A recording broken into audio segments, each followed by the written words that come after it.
السلام علیکم dear reader and listeners, fiction frenzy novels میں آپ کا ڈھیر سارا ویلکم۔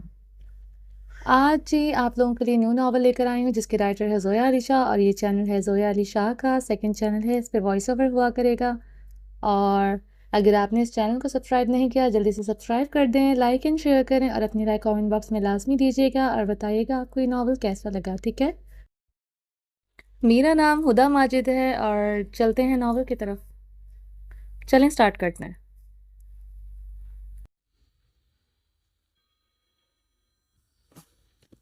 یہ کس کو آدھی رات کو مصیبت آن پڑی ہے؟ حریہ گہری نیند سے آنکھیں ملتی ہوئی پاس پڑے ہوئے فون کو گھورتے ہوئے بولی۔ فون اٹھا کر سامنے گیا تو سامنے جو نام موبائل اسکرین پر جگمگا رہا تھا، اسے دیکھ کر تو حریہ کا پارا اور بھی ہائی ہو چکا تھا۔ کیا تکلیف ہے؟ آدھی رات کو کسی لڑکی کو فون کرنے کا کیا تک ہے؟ حریہ فون اٹھاتے ہی بلاج چودھری پر چڑھ دوڑی تھی۔ جس لڑکی کو آدھی رات کو میں نے فون کیا ہے، اسی لڑکی سے کل صبح میرا نکاح ہے۔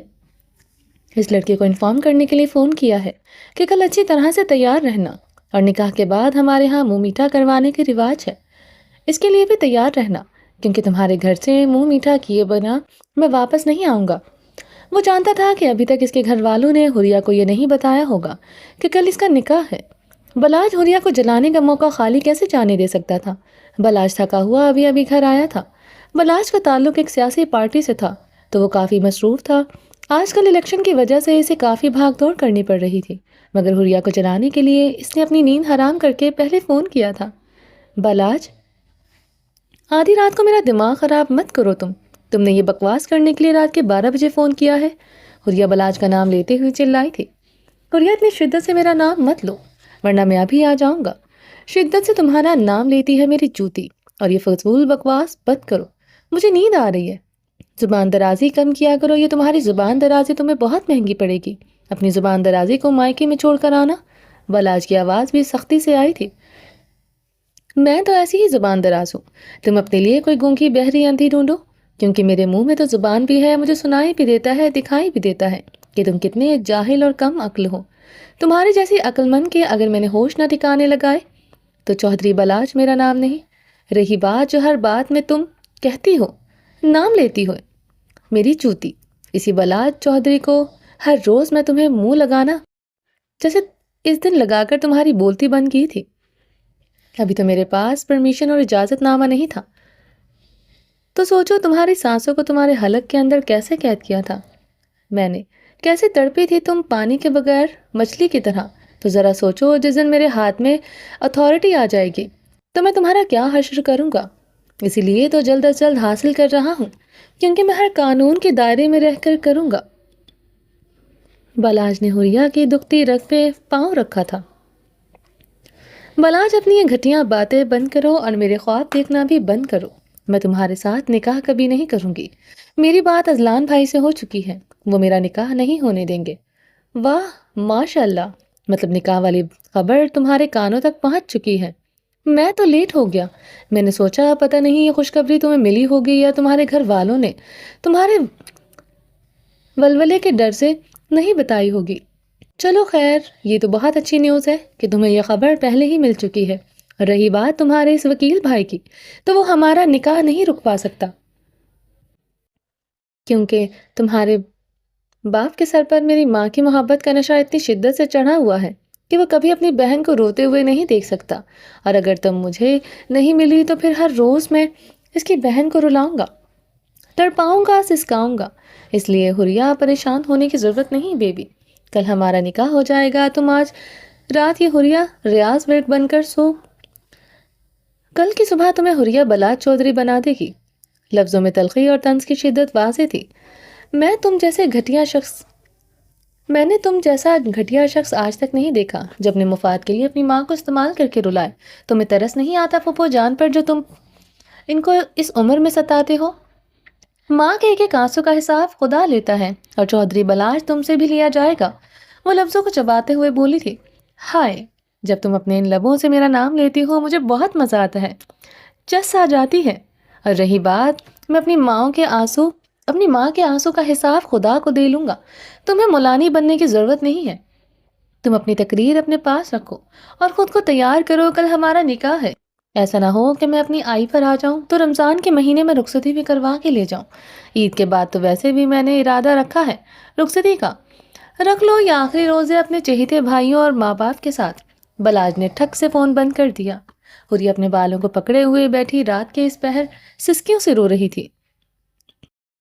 وہ نہیں جانا چاہتی تھی بلاج جیسے شخص کو زندگی میں۔ اگر حوریہ سے ہی پوچھا جائے کہ اسے دنیا میں سب سے زیادہ نفرت کس سے ہے تو بے شک وہ بلاج کا نام لیتی۔ بچپن سے ہی حوریہ کو بلاج انتہائی ناپسند تھا۔ اتنا خوبصورت ہونے کے باوجود حوریہ کو وہ کبھی اچھا نہیں لگا تھا۔ آخر کیا گناہ ہے میں نے یہ جو شخص آخر کیا گناہ کیا ہے میں نے جو یہ شخص میری زندگی میں آ رہا ہے؟ یہ میرے پلے کیوں پڑ رہا ہے؟ وہ روتے ہوئے سسکیوں سے سوچ رہی تھی۔ پتہ نہیں اذلان بھائی نے بابا سے بات کی ہوگی یا نہیں کی ہوگی۔ آف کورس کی ہوگی۔ میرے بھائی میرے بات کیسے ٹال سکتے ہیں؟ جانتی ہوں اس وقت وہ بابا کے فیصلے کے آگے مجبور ہے، مگر میرے بھائی میرے لیے ضرور کوئی ڈیسیجن بابا سے لیں گے۔ وجدان بھائی آپ کو اس وقت گولی لگی ہے، ورنہ میں آپ کے پاس آنا چاہتی تھی۔ وجدان بھائی پلیز جلدی سے ٹھیک ہو جائیں، مجھے آپ کی ضرورت ہے۔ وہ خود ہی سوال سوچ رہی تھی اور خود ہی اس کے جواب بنا رہی تھی۔ وہ ہچکیوں کے ساتھ روتی ہوئی تکیے پر لیٹی تکیا بھگو رہی تھی۔ اس نے فجر کا نمبر ڈائل کیا تھا۔ ہیلو حوریہ، خیریت ہے؟ اس وقت فون کر رہی ہو، تمہاری طبیعت تو ٹھیک ہے؟ فجر بہت سافٹ دل کی مالک تھی۔ اس نے فون اٹھاتے ہی سوال کرنا شروع کر دیے اور حوریہ کی سسکی نے تو اس کے دل کو ہلا کر رکھ دیا تھا۔ کیا ہوا حوریہ؟ یہ تم رو رہی ہو کیا؟ کیا ہوا ہے تمہیں؟ تم 1 منٹ رکو، میں تمہارے کمرے میں آ رہی ہوں۔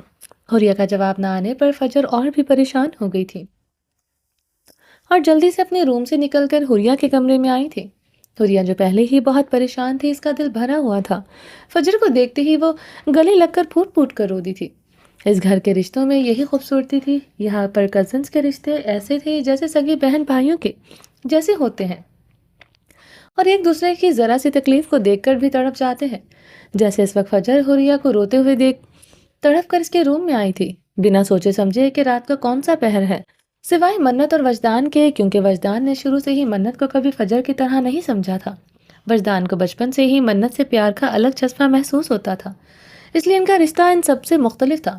باقی سب سگے بہن بھائیوں کی طرح رہتے ہیں، ایک دوسرے کی تکلیف پر تڑپ جاتے تھے، جیسے اس وقت فجر تڑپ کر حوریہ کو گلے لگا کر چپ کروا رہی تھی، اور حوریہ کے درد سے بھرے دل نے فجر کو ہی پکارا تھا۔ حوریہ میری جان، کیا ہوا ہے؟ یار کچھ تو بتاؤ، کیا ہوا ہے؟ پلیز چپ کر جاؤ، کیوں اتنا رو رہی ہو؟ پانی کا گلاس بھرتے ہوئے فجر نے حوریہ کے آگے کیا۔ پانی پیو اور آنسو صاف کرو، اس کے بعد مجھے بتاؤ کیا ہوا ہے۔ حوریہ کو پانی پلا کر اسے اپنے پاس بیڈ پر بٹھاتے ہوئے فجر نے دوبارہ پوچھا تو حوریہ نے بلاج سے ہوئی ساری بات فجر کو سنائی تھی۔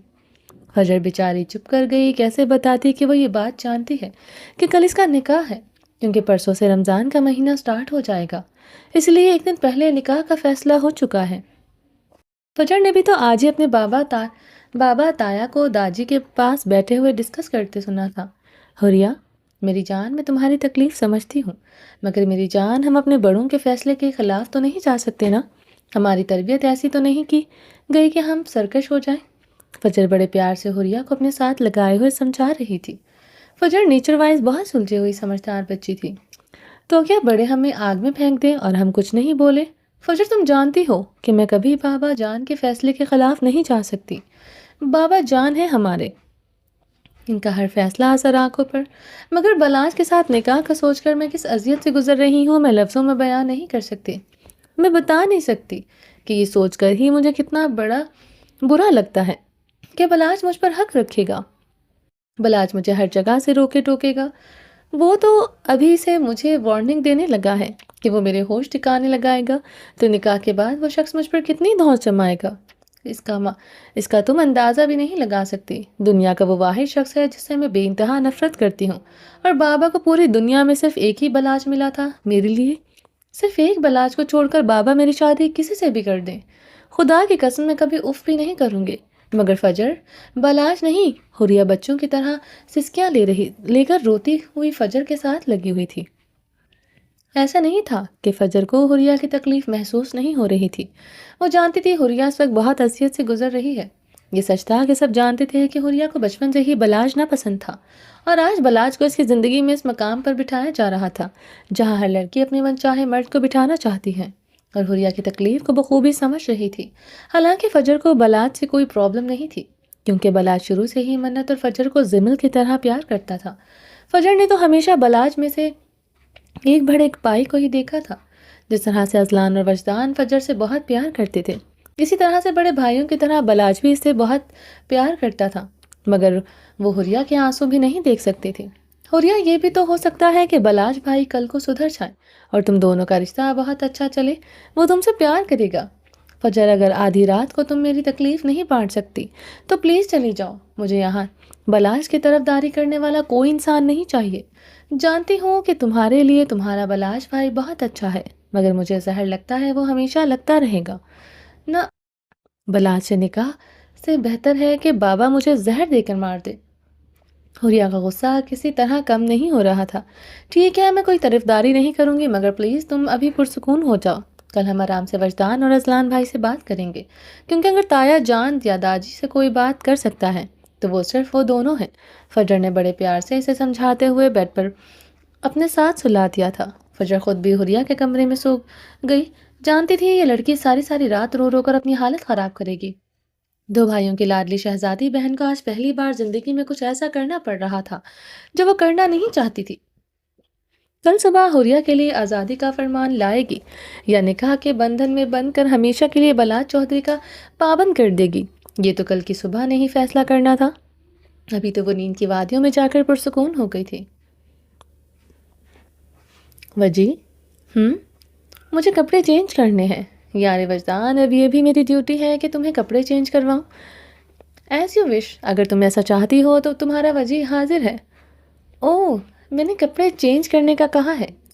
کہیں بھی آپ نے سنا کہ میں نے کہا ہو کہ آپ میرے کپڑے چینج کروا دے؟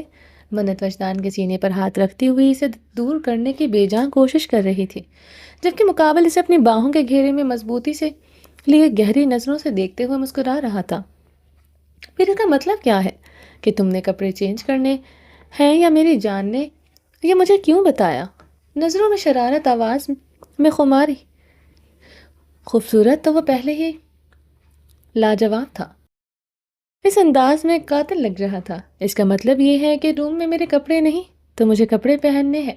میرے پیارے شوہر جی، آپ میرے کپڑوں کا انتظام کر دیجیے۔ کیا کرنا ہے؟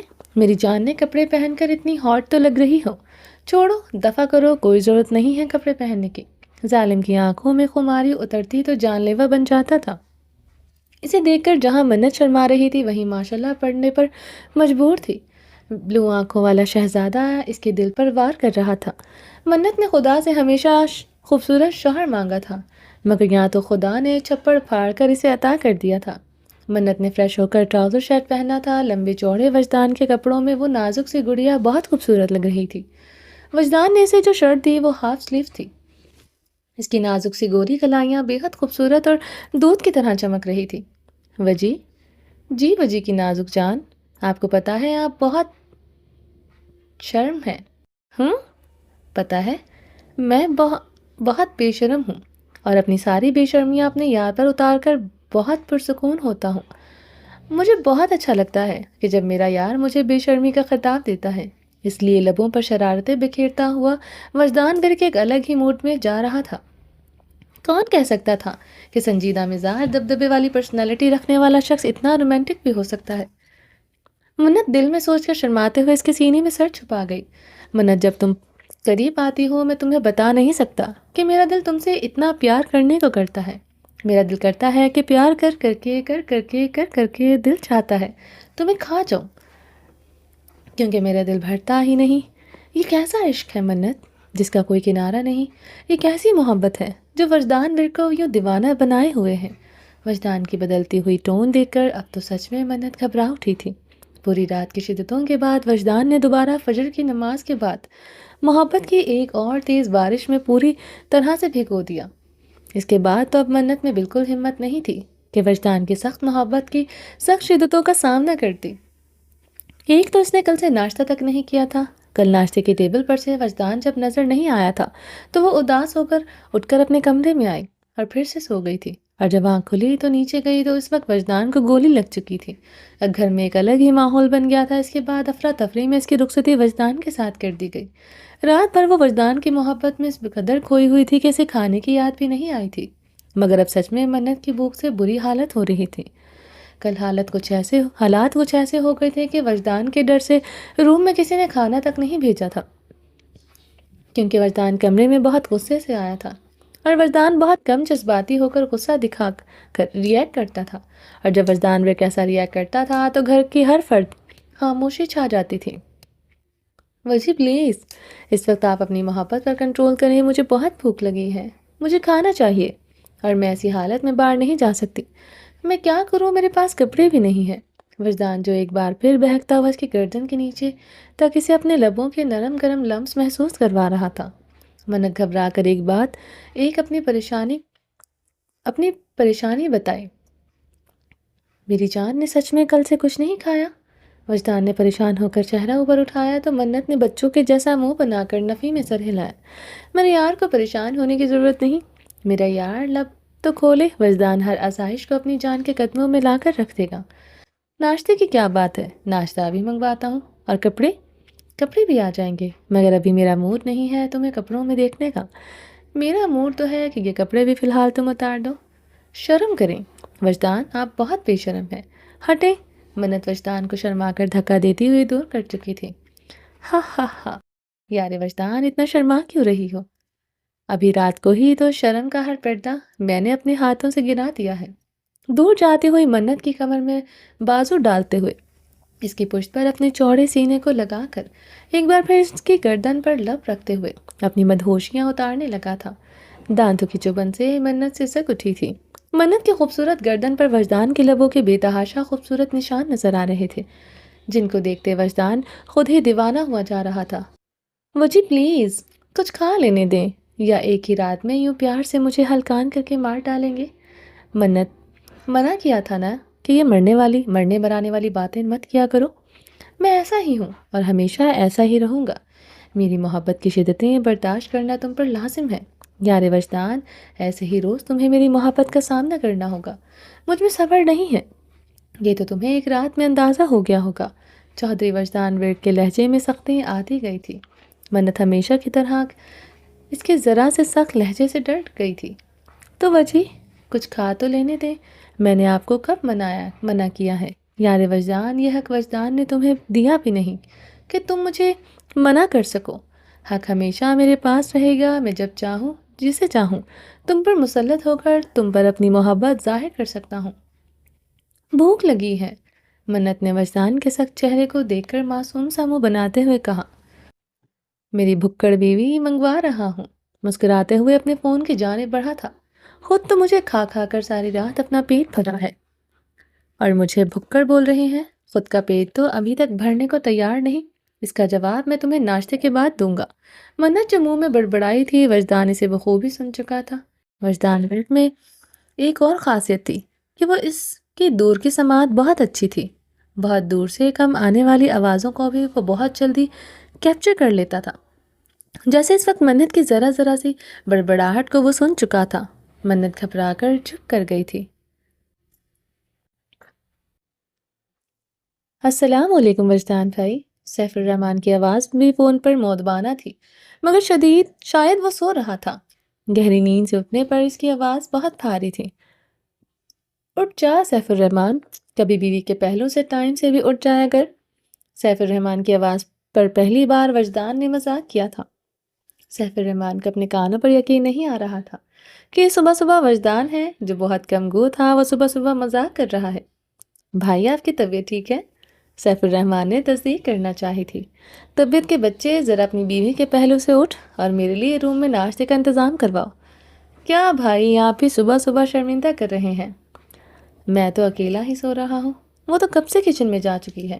سیف الرحمن ویسے بھی بہت شرمیلے نیچر کا مالک تھا، اور آج وجدان کی بات پر تو بیچارہ اکیلا بیٹا ہی شرم سے لال سرخ ہوتے ہوئے بیڈ سے اٹھ کر بیٹھ گیا تھا۔ چل پھر فون کر اور اس کو بولو کہ تمہاری بھابھی اور میرے لیے بہترین سا ناشتہ روم میں بھیجے۔ جی بھائی، میں ابھی کہتا ہوں۔ لو جی، تمہارے ناشتے کا انتظام ہو گیا ہے، اب میرے کپڑوں کا انتظام بھی جلدی کریں۔ ابھی کرتا ہوں، یہ کون سا بڑا مسئلہ ہے؟ تمہارا دیور کس دن کام آئے گا؟ میرا دیور کون؟ یار ازلان کی بات کر رہا ہوں، اس سے بھی تو تمہارا رشتہ بدل گیا ہے۔ وہ تمہارا بھائی تھا، اب تمہارا دیور بن گیا ہے، جیٹ بھی کہہ سکتی ہو۔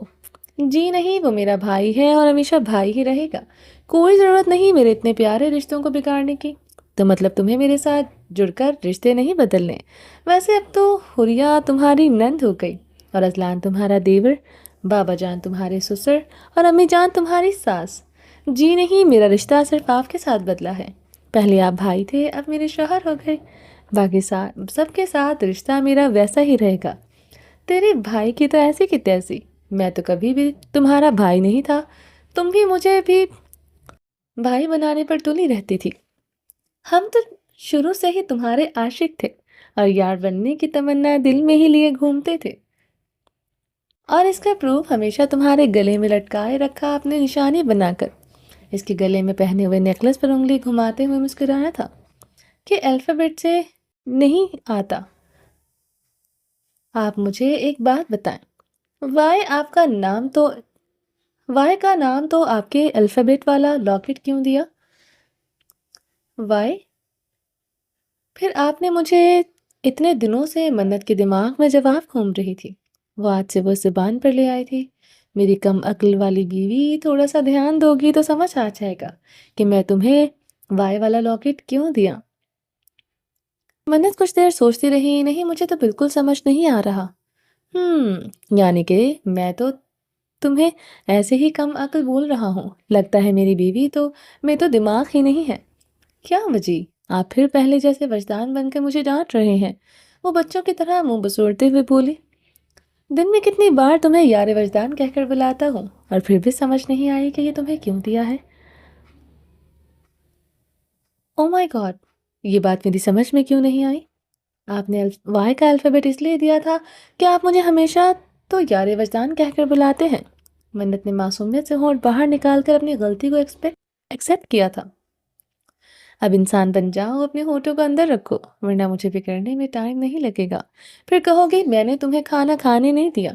بولتے ہوئے بھی وجدان کہاں باز آیا تھا۔ جھک کر اس کے پنک گلوسی لبوں پر اپنے انابی سلگتے لب رکھتے ہوئے وجدان نے کچھ پل محبت اور چراتے ہوئے لم سے اس کی پنکھڑیوں کو چھوا تھا۔ ہائے اللہ، وجدان آپ کے بازوں سے خون نکل رہا ہے۔ منت نے وجدان کے بازو پر نوٹ کیا جہاں سے پٹی سے کافی سارا خون باہر نکل رہا تھا۔ پٹی تقریباً سرخ ہو چکی تھی۔ وجدان نے صرف وائٹ کلر کی بنیان پہن رکھی تھی تو پٹی واضح نظر آ رہی تھی۔ ساری رات تو وجدان نے اپنے بازوں کو چین نہیں لینے دیا تھا۔ ڈاکٹر اسے ریسٹ کا بول کر گیا تھا۔ اس نے پوری رات ریسٹ نام کی کوئی چیز نہیں کی تھی۔ کبھی منت کو پٹک کر اپنے اوپر اور کبھی خود منت کے اوپر، یہی تو ساری رات وہ کرتا رہا تھا۔ تو بازوں سے خون نہیں تو کیا جام شیری نکلتا؟ تم ناشتہ کر کے میری ڈریسنگ چینج کر دینا۔ نہیں، آپ بیٹھے، پہلے میں آپ کی ڈریسنگ چینج کرتی ہوں۔ منت زبردستی وجدان کا ہاتھ پکڑ کر اسے صوفے پر بٹھا کر فرسٹ ایڈ باکس لے کر آئی تھی۔ اس کی پٹی کھول کر صاف کرتے ہوئے منت کے منہ سے بار بار سی سی کی آوازیں نکل رہی تھی۔ وجدان کے زخم کا درد منت کے چہرے پر دکھائی دے رہا تھا۔ اس کے چہرے پر اپنی تکلیف کو دیکھ کر مقابل کے لب مسکرا رہے تھے۔ وجی، بہت بڑا زخم ہے، مجھ سے پٹی نہیں ہوگی۔ منت کی آنکھوں میں آنسو آ گئے تھے۔ ہو جائے گی، منت کا ہاتھ پکڑ کر دوسرا ہاتھ اس کی کمر میں ڈالتے ہوئے اسے اپنی گود میں تھائس پر بٹھا لیا۔ وجدان کا زخم کافی گہرا تھا، گولی چاہے چھو کر گزری تھی مگر بازو کا کافی حصہ نقصان کر گئی تھی۔ منت کو تو یقین ہی نہیں آ رہا تھا اپنی آنکھوں پر، اتنے بڑے زخم کے ساتھ ہی بندہ ساری رات منمانیاں کرتا رہا ہے۔ پوری رات اس کے زخمی بازو کے ساتھ اگر مجھے اتنا ہلکان کیا ہے تو جب یہ ٹھیک ہو جائے گا میرا کیا حشر ہونے والا ہے؟ منت دل میں سوچ کر گھبرا گئی تھی۔ اگر ڈریسنگ مجھے درد نہیں ہو رہا، سچ میں درد نہیں ہو رہا، اس کی آنکھوں میں دیکھتے ہوئے حیرانی سے بولی، جب یار وجدان وجی کے پاس ہو تو مجھے کوئی بھی درد محسوس نہیں ہوتا۔ تمہاری نگاہوں میں دیکھتے ہوئے ہم کب آپ کا دریا پار کر جائیں، ہمارے پیروں کو شکوا کرنے کی اجازت نہیں۔ وجی، مت مجھ سے اتنی محبت کریں، آپ کی محبت کو دیکھ کر مجھے ڈر لگتا ہے۔ منت بے اختیار ایک ہاتھ اس کے گال پر رکھ کر محبت بھری نگاہ سے دیکھ رہی تھی۔ کیوں ڈر لگتا ہے؟ ہاتھ اپنے لبوں سے لگاتے ہوئے اپنا ہاتھ اس کی گردن کی سائڈ پر رکھ کر رب کرتے ہوئے گہری نظروں سے دیکھ رہا تھا۔ آپ اپنی محبت کو میرا نشہ بنا رہے ہیں، اور جانتے ہیں جب کسی کو اس کے طلب کے مطابق نشہ نہیں ملتا تو اس شخص کی حالت کیسی ہوتی ہے؟ وہ نہ مر سکتا ہے نہ جی سکتا ہے۔ اگر میں اپنے یار کا نشہ بن جاؤں گا تو بے فکر رہو، تمہیں ہر وقت یہ نشہ میسر رہے گا، تمہاری طلب کو طلب ہونے سے پہلے پورا کر دیا جائے گا۔ تو نظروں میں شرارت، لبوں پر مسکراہٹ، کتنی خوبصورت چیز بنائے وجدان ورق کو خدا نے زمین پر اتارا تھا۔ منت جب جب وجدان کے چہرے کو دیکھتی تھی خود پر رشک کرنے پر مجبور ہو جاتی تھی۔ ایسے ہی نہ مجھے تم دیکھو، سینے سے لگا لوں گا۔ اپنی طرف اتنی محبت کے ساتھ منت کو دیکھتے ہوئے وجدان شرارتی ہوتے ہوئے اس کی گلوسی لبوں پر اپنے انگوٹھے کو رب کرتے ہوئے دلکش انداز سے مسکرایا تھا۔ آرام سے بیٹھے رہیں، آپ کے بازو سے خون نکل رہا ہے اور آپ کو رومانس سوچ رہا ہے۔ اب آپ ہلیں گے نہیں۔ اس کے بازو سے نکلتے ہوئے خون پر روئی رکھ کر سختی سے انگلی اٹھا کر ہلنے سے منع کیا۔ مقابل کے لب مسکرائے تھے اپنے یار کے آرڈر پر۔ جو حکم میرے یار کا، اگر کہو تو سو جاؤ، تم آرام سے میری ڈریسنگ کر لو۔ جی نہیں، بس آپ آرام سے بیٹھے رہیں۔ آپ اتنے فرما بردار نہیں ہیں جتنے بن رہے ہیں۔ رات سے تو آپ کو نیند نہیں آئی، اب آپ کو کیا خاک نیند آئے گی؟ پوری رات کیا؟ کچھ نہیں، آرام سے بیٹھے رہیں۔ منت اپنی ہی بات سے شرما گئی تھی۔ وجدان اس کی کمر میں دونوں ہاتھ ڈالے ہوئے بڑے آرام سے بیٹھا تھا۔ گولی کندھے سے تھوڑا سا نیچے ڈولے پر لگی تھی۔ وجدان کے کسر تھی جم والے ڈولے پھولے ہوئے اور سکس پیکس والی باڈی کسی بھی لڑکی کے جان لیوا ثابت ہو سکتے تھے۔ منت سی کرتی آنکھوں سے آنسو نکالتے ہوئے زخم کو صاف کر رہی تھی۔ وردان اسے پیار سے دیکھے جا رہا تھا۔ اب میں نے تھوڑی سی ڈریسنگ کر دی ہے، باقی کا آ کر ڈاکٹر کر دے گا۔ آپ ڈاکٹر کو فون کر دیں، وہ آ کر آپ کے زخم کو چیک کریں۔ بہت خراب لگ رہا ہے۔ وہ اٹھ کے ڈریسنگ کا سامان رکھنا چاہتی تھی، مگر وجدان ورق اپنے دل کا کیا کرتا جب اس کی کمر میں ہاتھ ڈالے ہوئے بیٹھا۔ یہ کیسا عشق تھا جو اپنے یار کو دور جانے ہی نہیں دینا چاہتا تھا۔ وجی پلیز ذرا میری کمر سے ہاتھ ہٹائیں گے تاکہ میں اٹھ سکوں؟ میرے پیٹ میں چوہے ناچ رہے ہیں۔ اتنے میں دروازے کی ٹھک ٹھک کرتی ہوئی آواز کے ساتھ سمینہ کی آواز بھی آئی، جو ان دونوں کے لیے ناشتہ لے کر آئی تھی۔ کہاں جا رہی ہو؟ سمینہ سے ناشتہ لینے دروازے کی جانب جاتے ہوئے منت کو دیکھتا ہوا کھڑے ہوتے ہوئے سوال کیا۔ کوئی ضرورت نہیں ہے، میں خود ناشتہ پکڑ لوں گا۔ اپنی حالت دیکھو، میری محبت کے جو خوبصورت نشان ہیں وہ میرے سوا کسی کو دیکھنے کی اجازت نہیں۔ یہ آرڈر ہے میرا کہ جب بھی باہر جاؤ خود کو اچھی طرح سے کور کر کے جانا۔ منت کسی کی نظر نہیں پڑنی چاہیے۔ اس کے قریب آ کر بڑی محبت سے سختی دکھائی تھی۔ تو وجہ آپ ایسے کام ہی نہ کریں جس کو چھپانا پڑے۔ منت کی زبان چپ کیسے رہ سکتی تھی؟ بے وقوف لڑکی، میں اس لیے نہیں چھپا رہا کہ میں کسی سے ڈرتا ہوں۔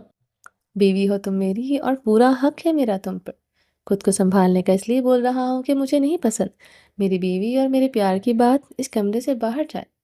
یہ ہمارا پرسنل میٹر ہے اور مجھے انتہائی ناپسند ہے میاں بیوی کے رومانس کی باتیں باہر جا کر ڈسکس کرنا۔ اور جتنی محبت سے میں نے تمہارے خوبصورت جسم پر مہر لگائی ہیں، ان کو دیکھ کر تو کوئی بھی تم سے سوال کر سکتا ہے۔ اس کی گردن پر لو وائٹ کے نشانوں کو دیکھ کر بول رہا تھا۔ روم سے باہر جانے سے پہلے اس بات کا ہمیشہ دھیان رکھنا منت۔ ٹھیک ہے، نہیں چاہوں گی، مگر آپ اس حالت میں سمینہ کے سامنے نہیں جائیں گے۔ آپ کو شرم نہیں آئے گی؟ اتنے تگڑے ڈولے نکالے ہوئے آپ بھی خود کو کور کر کے جائیں۔ منت کو بھی بالکل پسند نہیں آئے کہ اس کا وجہ کسی لڑکی کے سامنے اس طرح سے جائے۔ اچھا جی میری بلی، مجھے میاؤ کیا کہہ رہے ہیں؟ جائیں اور جا کر شرٹ پہن کر سمینہ سے کھانا لے لیں۔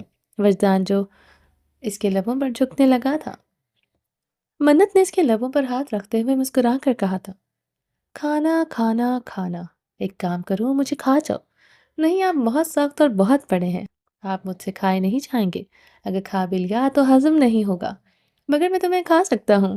تم نہ تو بڑی ہو اور نہ سخت، قسم سے تمہیں کھانے میں بہت مزہ آئے گا۔ وجی باہر جائیں، سمینہ باہر کھڑی ہوئی ہمارا انتظار کر رہی ہے۔ وجدان کو پیار سے کمر پر ہاتھ رکھ کر دھکیلتے ہوئے منت کی ہنسی نہیں رک رہی تھی۔ ہنسو ہنسو، جتنا ہنس سکتی ہو ہنس لو، کیونکہ کھانے کے بعد ہمارے رومانس کی ایک اور شفٹ لگنے والی ہے۔ وہ جاتے ہوئے پلٹ کر آہستہ سے بولا تھا، کوئی شفٹ نہیں لگنے والی، مجھے سونا ہے۔ اب وجدان نے جو نیا شوشہ چھوڑا تھا، اب منت بیچاری کو بھوک کہاں لگنے والی تھی۔ سوتی رہنا، کل سے رمضان شروع ہونے والا ہے، سارا دن روزہ رکھ کر سو جایا کرنا، اور رات کو کیا؟ رات کو کچھ بھی نہیں ہوگا، یہ تو تم کھانا کھاؤ، اس کے بعد تمہیں بتاتا ہوں۔ کچھ نہیں ہوگا، کہ بچی میری استاد مت بنو۔ وہ شرٹ کو پہنتے ہوئے مسکراتے ہوئے جا کر دروازہ کھول کر سمینہ سے کھانا لے کر واپس روم میں آیا تھا۔ بیٹھو اور کھانا کھاؤ۔ اپنا حل خوش کرنے کی ضرورت نہیں، کیونکہ مجھے جو کرنا ہے وہ میں کر کے رہوں گا، اس لیے سانسیں روکنے کی ضرورت نہیں ہے۔ منت گھبرایا ہوا چہرہ لیے کھڑی تھی، اس کے چہرے کی ہوائیاں اڑی ہوئی تھی۔ ایک بات تو منت سمجھ چکی تھی کہ وجدان کو ہضم کرنا اتنا آسان نہیں، جتنی وہ محبت کرتا تھا اتنا ہی وہ ٹف ٹائم دینے والا تھا۔ یہ بات تو وہ ایک ہی رات میں سمجھ چکی تھی۔ کھانے کی ٹرالی کو صوفے کے سامنے کرتے ہوئے اسے ہاتھ کے اشارے سے پاس آنے کو کہا تھا۔ آتی ہو یا اٹھا کر لاؤں؟ اس کی اڑی ہوئی ہوائیوں کو دیکھ کر وجدان کو ہنسی آ رہی تھی۔ بیٹھو اور پیٹ بھر کر کھانا کھاؤ اور مجھے اپنے پیارے ہاتھوں سے مجھے بھی کھلاؤ۔ آپ خود کھائیں، مجھے بھوک نہیں۔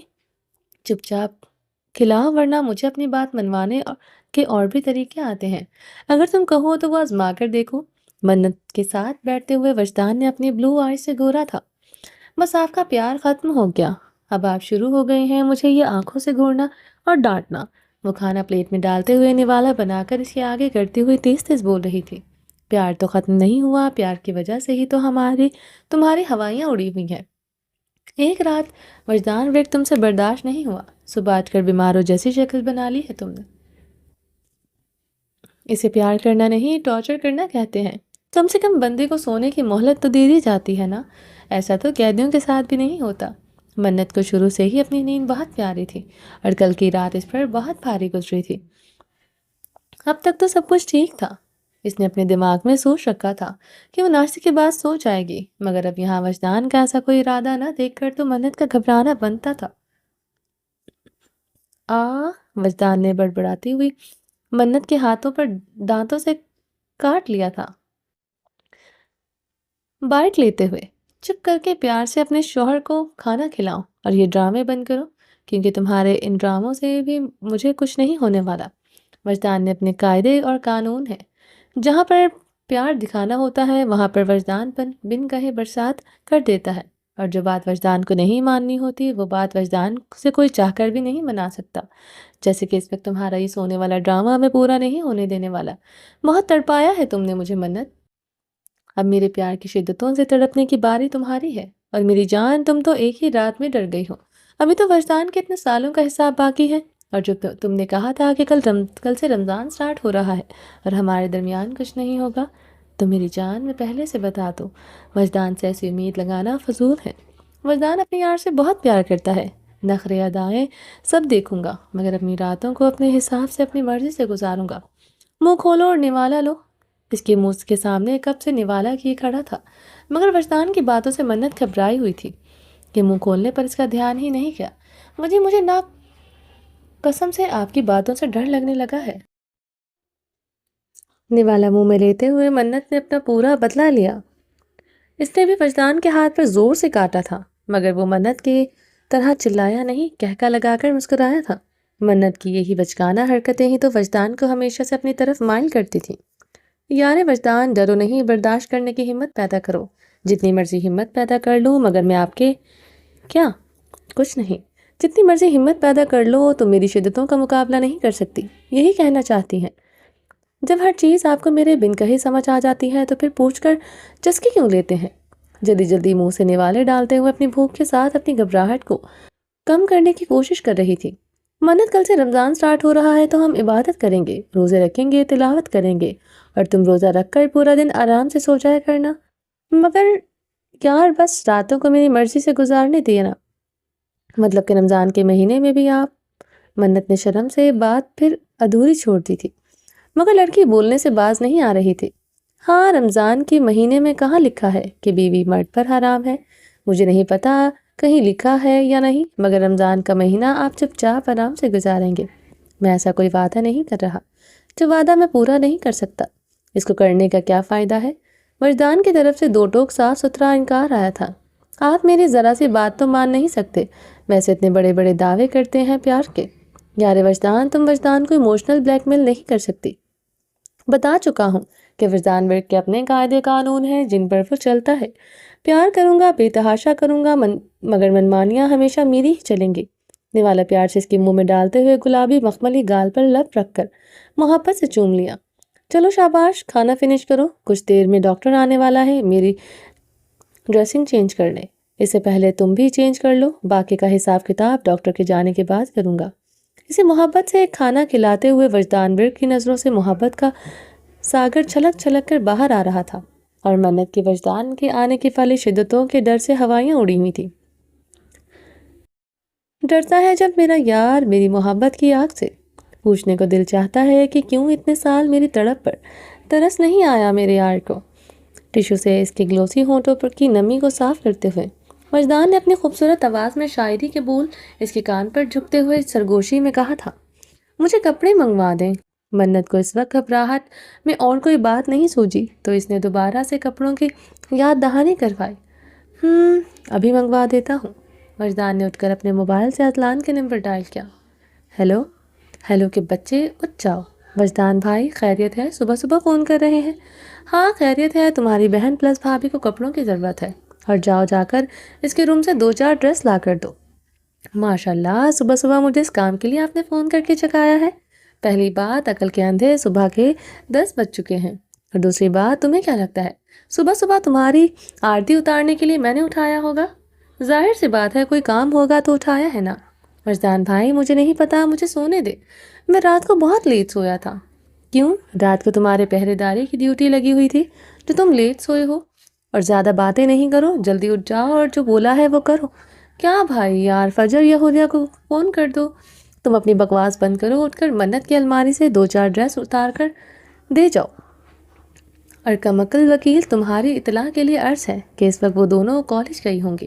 2-4 کی کیا ضرورت ہے، بس ایک ڈریس دے جائیں اور بعد میں آپ مجھے شاپنگ کروائیں گے۔ میں وہ پرانے ڈریسز شادی کے بعد نہیں پہنوں گی۔ ہاں ہاں ہاں۔ وجدان کے پیچھے سے آتی ہوئی منت کی آواز پر اذلان کو صبح صبح اتنا مزہ آیا تھا کہ اس کی نیند کھل گئی تھی، اور وہ کہہ کے لگا کر ہنستے ہوئے اپنے پیٹ پر ہاتھ رکھے ہوئے لوٹ پوٹ ہو رہا تھا۔ لانتی انسان، اب تمہاری آنکھ کھل گئی ہے، اب تو آواز بھی بالکل ٹھیک ہو گئی ہے تمہاری۔ واہ بھائی، کوئی تو آیا جو صبح صبح آپ کی ٹانگ بھی کھینچ سکتا ہے۔ کیا خوب ہے ہماری بہنا، جو اب آپ سے آپ ٹانگ یوں ہی صبح صبح کھینچ کر آپ کی صبح کو فریش بنایا کرے گی۔ میں ابھی آیا اپنی پیاری بہنا کا ڈریس لے کر۔ اذلان ہنسی سے لوٹ پوٹ ہوتے ہوئے کہکا لگا کر فون بند کر چکا تھا۔ ہاں جی، کیا کہا تم نے؟ وہ مسکراتے ہوئے فون پلٹا تھا۔ آپ کو نئی ڈریسز چاہیے؟ آپ شادی کے بعد پرانے ڈریسز ریپیٹ نہیں کرو گے؟ اس کے قریب ہوتے ہوئے کہا تو منت اپنے قدم پیچھے لے جانے لگی تھی۔ اسے لگا شاید وجدان کو برا لگا ہے اس کا 2 ٹوک کہنا۔ ہاں تو غلط کیا ہے؟ میں نے شوہر کا فرض ہوتا ہے کہ وہ اپنی بیوی کو اپنی حیثیت کے مطابق شاپنگ کروائے، نئے کپڑے لے کر دے، وہ کہتے ہوئے پیچھے ہوتی ہوئی جا کر الماری سے جا لگی تھی۔ اچھا جی، شوہر کے حقوق تو میرے یار کو بڑی اچھی طرح سے یاد ہے، جو میں پوری ایمانداری سے نبھاؤں گا۔ دل کھول کر شاپنگ کر لینا، فی الحال آن لائن کر لو، جو چاہیے منگواؤ، پیمنٹ میں کر دوں گا۔ بازو ٹھیک ہو لینے دو، اس کے بعد تمہیں بھی مال لے چلوں گا۔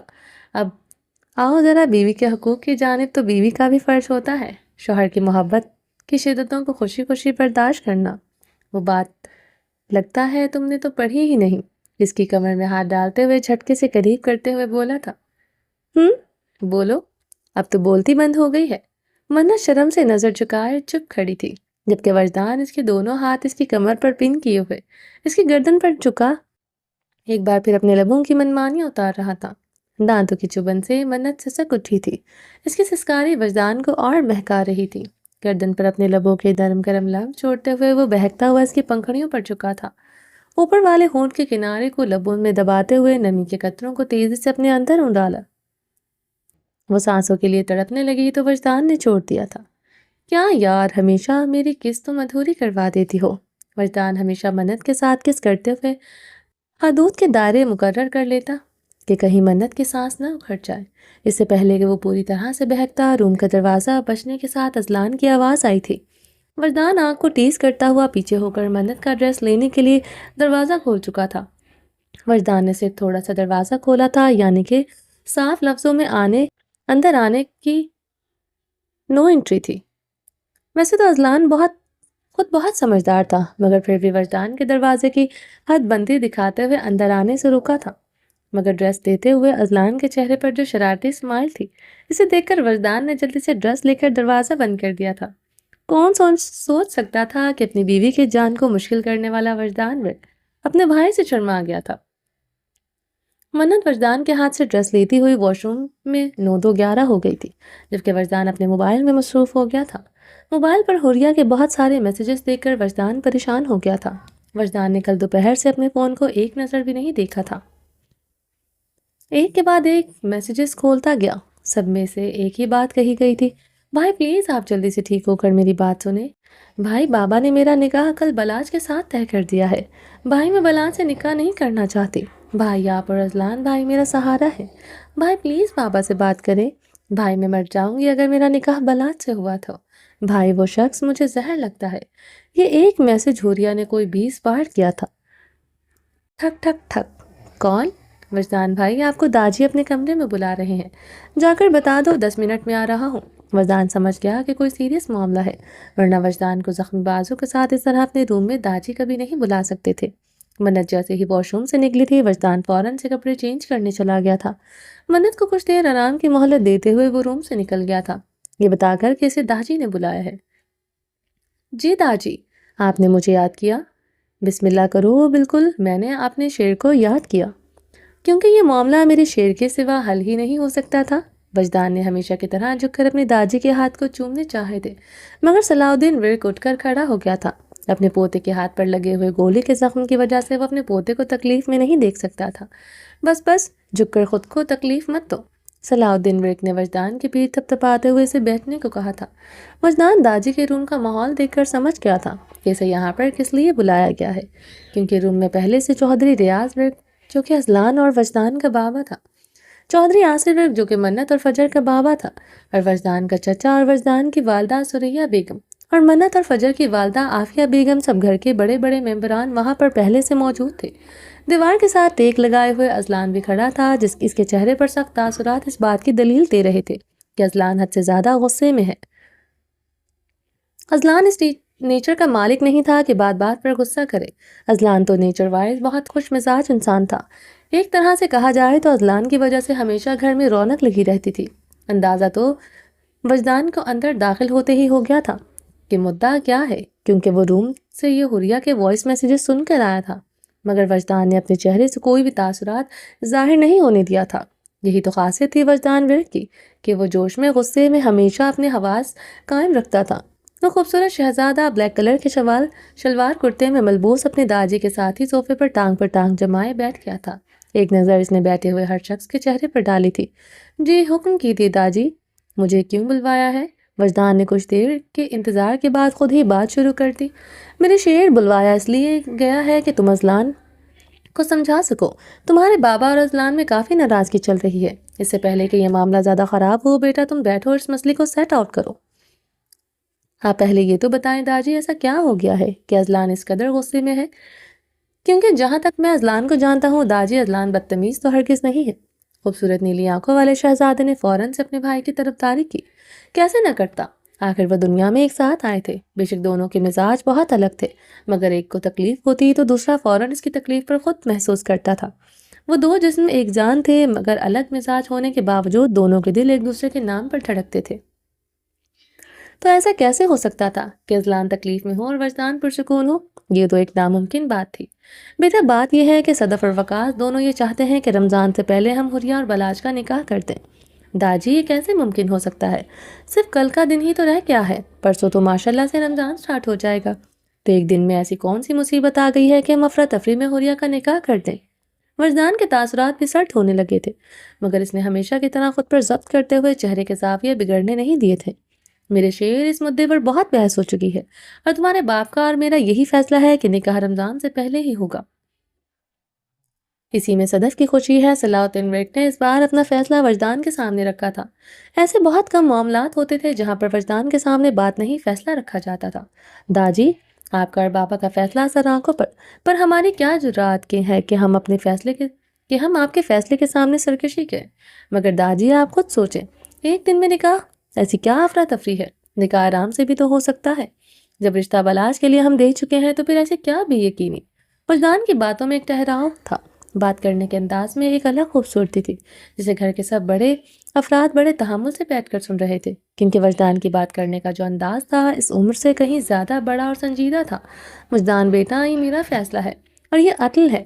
نکاح تو حریہ کا کل ہر صورت میں ہوگا، اور اگر اس معاملے کو سلجھا سکتے ہو تو سلجھا دو۔ وجدان کے بابا نے اپنا فائنل فیصلہ سنا دیا۔ آنکھیں بند کر کے کھولتے ہوئے وجدان نے ایک لمبا سانس کھینچا۔ سچویشن بہت زیادہ کڑی تھی۔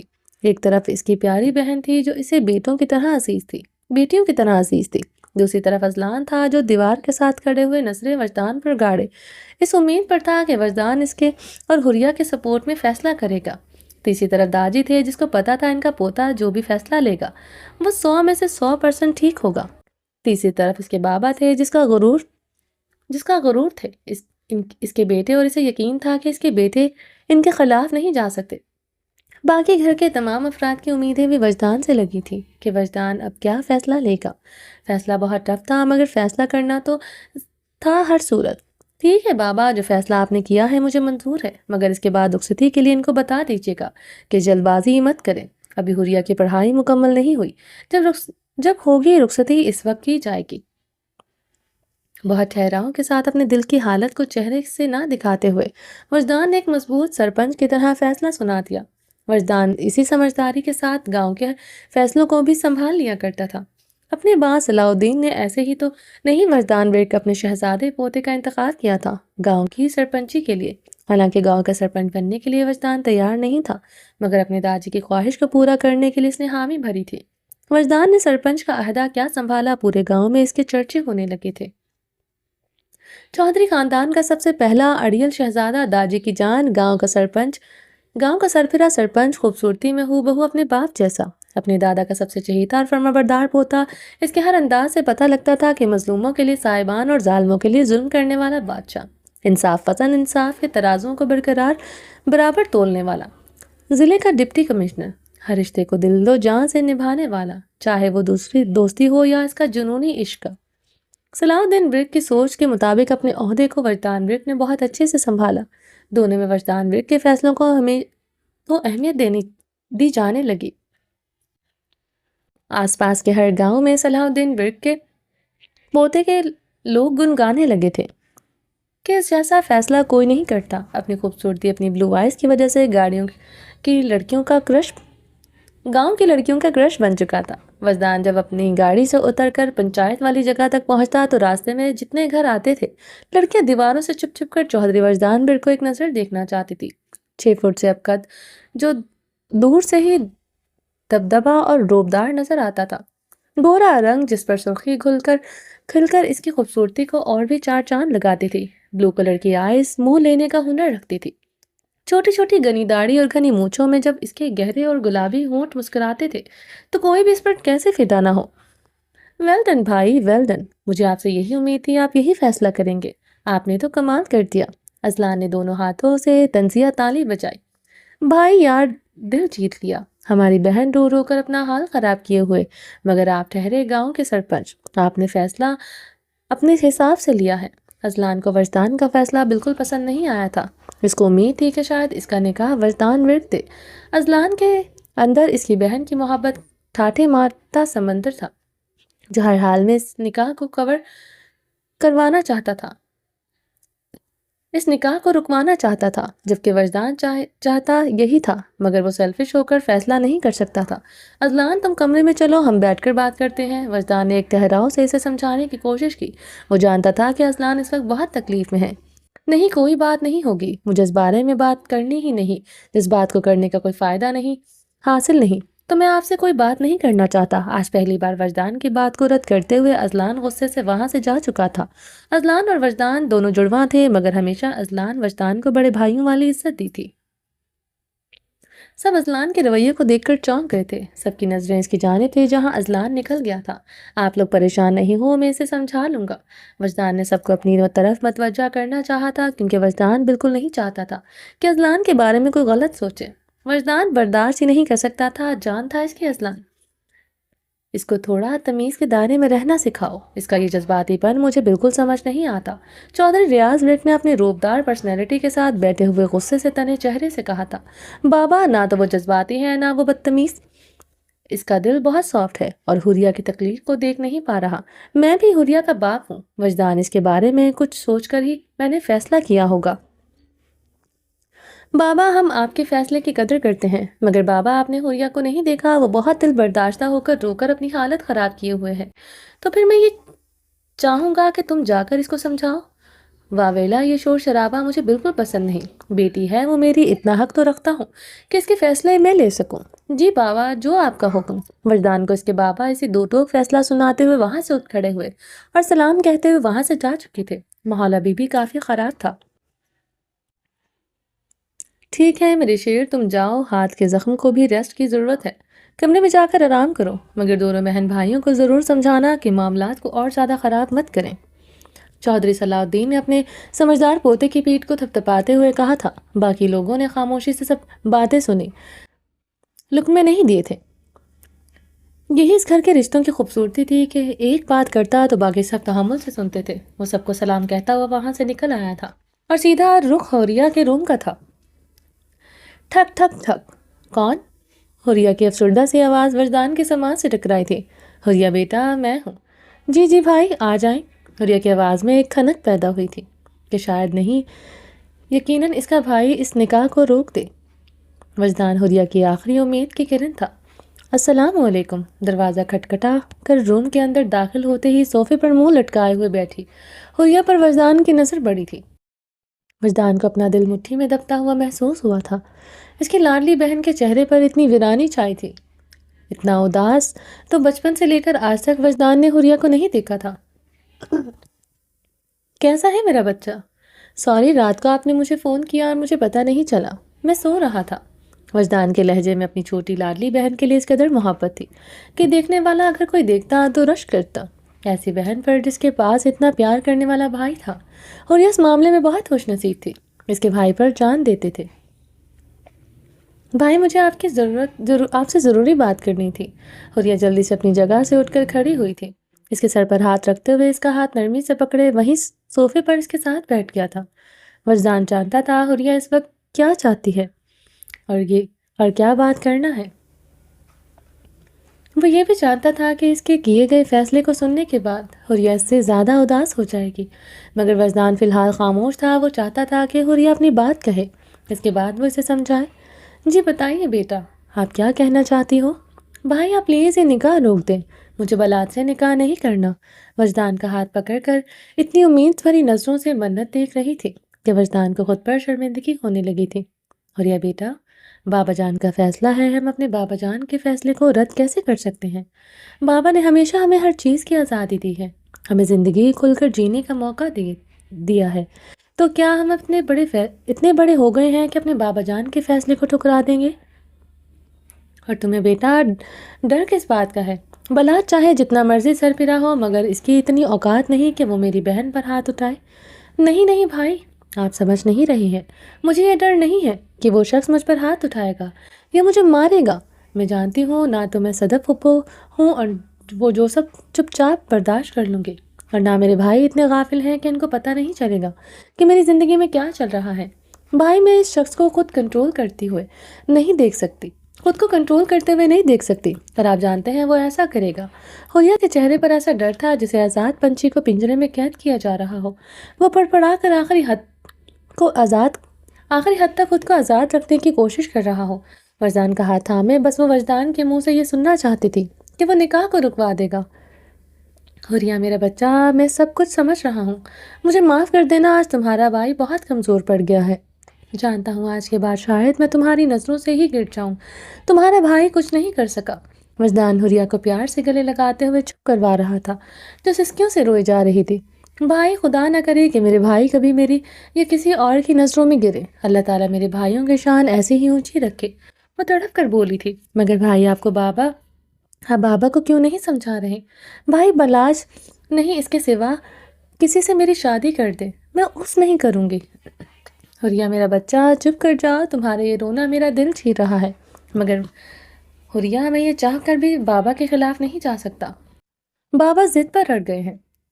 تم جانتی ہو بابا بہت کم فیصلے کرتے ہیں، اور جب بابا اس طرح سے کوئی فیصلہ لیتے ہیں تو پھر بابا کے فیصلے کے سامنے میں اور اصلان کبھی نہیں بولتے۔